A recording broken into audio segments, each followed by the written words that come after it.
Gipakusgan sa Social Security System ang kabahin sa run after contribution evaders kon raise.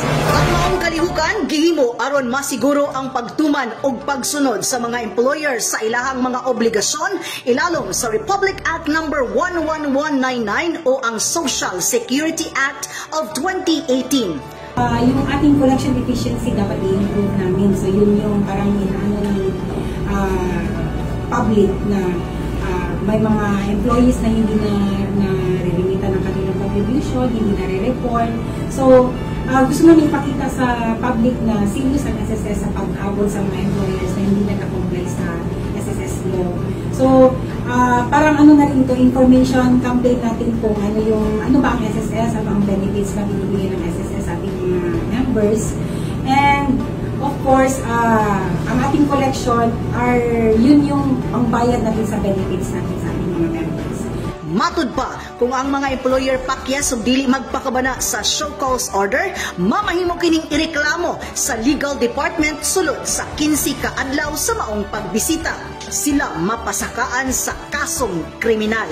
In addition to that, ma'am, aside sa pag-remind also of the obligations ng employers, they're also warned na if they do not comply with the notices that are being given to them, wherein they are given 15 days to comply, the same will be forwarded to legal, and the legal will proceed in pursuing the case, possibly, or giving them demand letters.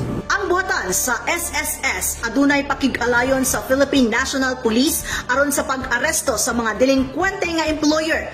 Padayon usab ang monitoring sa opisina sa Accounts Management Section nga maoy nagapadala sa Statement of Account, Billing Letter o Demand Letter. Sa syudad sa Panabo, ginapahigayon ang raise tagabulan aron sa mas epektibo nga mapakgang ang mga employer nga adunay kakulangan sa paghulog sa sakto nga pinulan nga kontribusyon o kinidakong tabang sa mga empleyado nga makuha ang sakto nga benepisyo.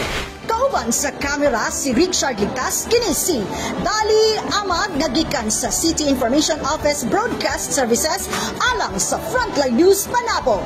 Importante, informed.